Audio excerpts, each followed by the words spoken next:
പശ്ചിമേഷ്യൻ സംഘർഷം കരക്കുകയാണ്. മറ്റൊരിക്കലും കണ്ടിട്ടില്ലാത്ത വിധത്തിലുള്ള ശക്തമായ ആക്രമണമാണ് ഇപ്പോൾ US അഴിച്ചുവിടുന്നതും. ഹോം അപ്ലയൻസസും കിച്ചൺ അപ്ലയൻസസും ഒക്കെ വാങ്ങുമ്പോൾ ചെറിയ തവണകളായി തിരിച്ചടയ്ക്കാനുള്ള EMI സ്കീമുകൾ മൈജി ഫ്യൂച്ചറിലുണ്ടല്ലോ. എക്സ്പീരിയൻസ് ചെയ്യാം നെക്സ്റ്റ് ലെവൽ ഷോപ്പിംഗ് മൈജി ഫ്യൂച്ചറിൽ. പ്രധാനമായും ഹോർമൂസിൽ കപ്പലുകൾക്ക് നേരെ ഇറാൻ ആകട്ടെ പ്രതികാര നടപടിയുമായി വൻ ആക്രമണം അഴിച്ചുവിടുകയും ചെയ്യുന്ന സ്ഥാനത്തിപ്പോൾ അമേരിക്കൻ പ്രസിഡന്റ് ഡൊണാൾഡ് ട്രംപ് ഇറാനെതിരായ സൈനിക നടപടി ജൂലൈ 7-ന് പുനരാരംഭിച്ചതായി തന്നെ കോൺഗ്രസിനെ ഔദ്യോഗികമായി അറിയിച്ചു എന്ന വാർത്തയാണ് പുറത്തുവരുന്നത്. ഹോർമൂസ് കടലിടുക്കിലെ സുരക്ഷാ സാഹചര്യങ്ങൾ വഷളാകുന്നതിനെ തുടർന്നുകൊണ്ട് ഇറാനെതിരെ ശക്തമായ സൈനിക നടപടി പുനരാരംഭിച്ചതായി തന്നെ ട്രംപ് അറിയിച്ചത്.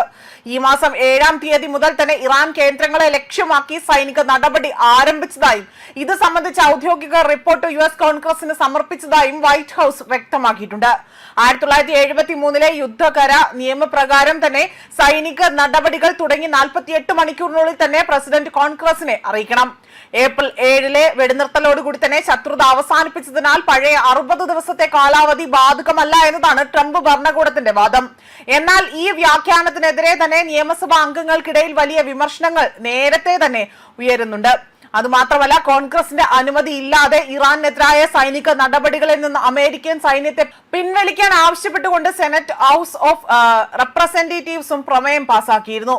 അതോടൊപ്പം തന്നെ ഹോർമൂസ് കടലിടുക്കിൽ വാണിജ്യ കപ്പലുകൾക്ക് നേരെ ഇറാൻ നടത്തിയ ആക്രമണങ്ങൾക്ക് മറുപടിയായി തന്നെ ഇറാൻ കേന്ദ്രങ്ങൾ ലക്ഷ്യമാക്കി അമേരിക്ക ഒന്നിലധികം തവണ വ്യോമാക്രമണങ്ങൾ നടത്തിയിരുന്നു.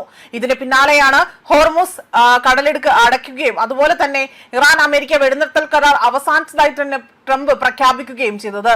അതേസമയം തങ്ങളുടെ അനുമതി ഇല്ലാതെയും നിർദ്ദേശിച്ച പാതയിലൂടെ അല്ലാതെയും ഹോർമൂസ് കടലിടുക്കിലൂടെ കപ്പലുകൾ സഞ്ചരിക്കാൻ പാടില്ല എന്ന നിലപാടാണ് ഇറാൻ സ്വീകരിച്ചത്.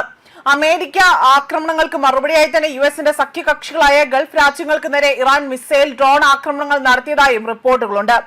ഏറ്റവും പുതിയ സൈനിക നടപടി അവിടെ പരിമിതമായും കൃത്യമായും തന്നെ ആസൂത്രണം ചെയ്തതും സാധാരണക്കാർക്ക് സംഭവിക്കാവുന്ന അപകടങ്ങൾ ഒഴിവാക്കുവാനായി ശ്രദ്ധയോടുകൂടി തന്നെ നടപ്പിലാക്കിയതുമാണ് എന്നതാണ് ഈ കത്തിൽ വിവരിക്കുന്നത്. US സൈന്യത്തിനും വാണിജ്യ കപ്പൽ ഗതാഗതത്തിനും ഭീഷണിയായ ഇറാനിലെ സൈനിക കേന്ദ്രങ്ങളെ ലക്ഷ്യമിട്ടുകൊണ്ടായിരുന്നു ഈ ആക്രമണങ്ങൾ നടന്നത് എന്നതാണ് ഇപ്പോൾ അമേരിക്ക വ്യക്തമാക്കിയിരിക്കുന്നതും. ന്യൂസ് ഡെസ്ക് കർമ്മ ന്യൂസ്.